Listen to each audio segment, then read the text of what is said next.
A hearties welcome to day 9 of శరన్నవరాత్రులు. ఈ రోజు అమ్మవారికి ఎంతో ప్రీతికరమైన పరమాన్నం ఎలా ప్రిపేర్ చేసుకోవాలో సింపుల్ అండ్ ఈజీగా చూసేద్దాం రండి.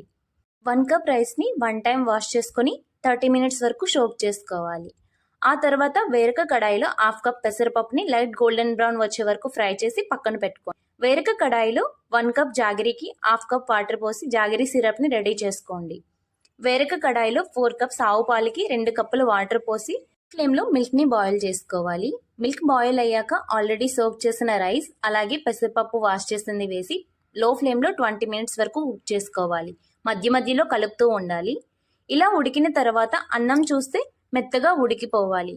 ఆ తర్వాత లాస్ట్లో 1 కప్ మిల్క్ని యాడ్ చేసుకోవాలి. మిల్క్ యాడ్ చేసుకోవడం ద్వారా కన్సిస్టెన్సీ చల్లగైన తర్వాత కూడా ఇలానే ఉంటుంది. కొంచెం ఇలాచీ పొడి యాడ్ చేసుకుని స్మాష్ చేస్తూ మిక్స్ చేసుకోవాలి. బెల్లం సిరప్ యాడ్ చేసినప్పుడు ఈ రెండు రూమ్ టెంపరేచర్లో ఉంటేనే పాలు విరగకుండా పరమాన్నం రెడీ అవుతుంది.